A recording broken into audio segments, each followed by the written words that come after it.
इस कहानी के पीछे का तर्क अगर आप समझ गए तो आपका मन काबू में हो सकता है। पहली बार जब इस कहानी को मैंने सुना तो मुझे इसका तर्क समझ नहीं आया, लेकिन इसका भाव प्रेरणादायी है।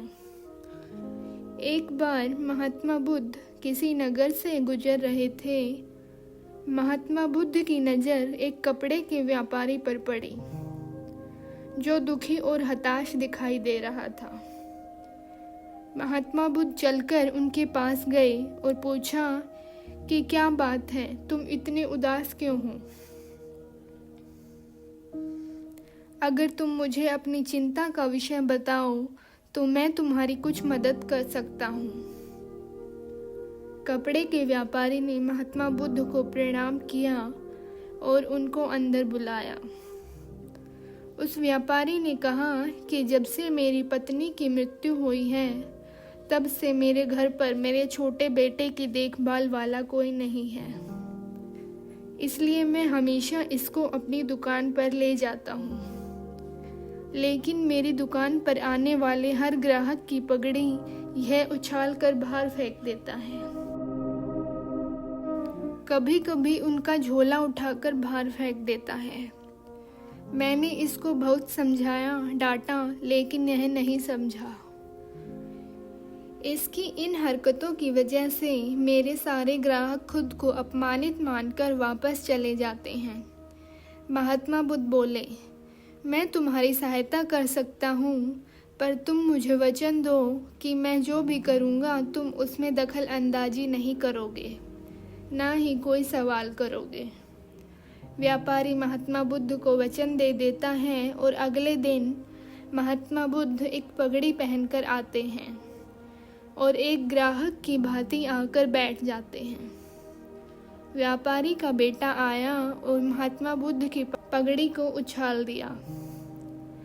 महात्मा बुद्ध मुस्कुराए और कहा, बहुत अच्छा, जाओ उस पगड़ी को वापस लेकर आओ।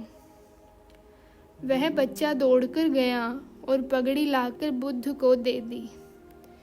अगले दिन महात्मा बुद्ध एक कुल्हाड़ी और एक लकड़ी लेकर आए।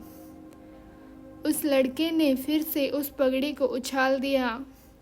महात्मा बुद्ध ने उस लड़के को कुल्हाड़ी और लकड़ी दे दी और कहा, जाओ इस लकड़ी को काटो।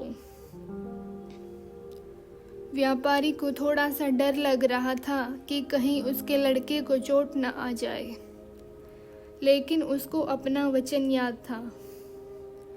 7 दिन तक महात्मा बुद्ध कोई ना कोई नया काम लेकर आते और उस लड़के से करवाते।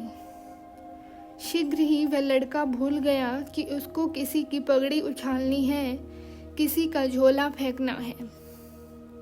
वह सब भूल गया था। व्यापारी बहुत खुश हुआ और महात्मा बुद्ध को धन्यवाद दिया। मुझे पता है कि इस कहानी का और मन के वश का कोई विशेष संबंध नहीं है, लेकिन पहले आप इस तर्क को समझ लीजिए। अगर हम अपने मन को अपने हिसाब से काम नहीं करवाएंगे तो मन अपने हिसाब से काम करेगा। मन वश में हो सकता है यदि मन को हम अपने अनुसार चलाएं। मन 2 तरीकों से, एक, मन अपने हिसाब से काम कर सकता है, दूसरा, मन को हम अपने हिसाब से काम करवा सकते हैं। महात्मा बुद्ध से मिलने से पहले उस लड़के का मन और दिमाग अपने हिसाब अनियंत्रित रूप से काम कर रहा था, लेकिन बुद्ध ने उस लड़के को अपने अनुसार काम करवाए, जिससे उसकी आदत ही बदल गई।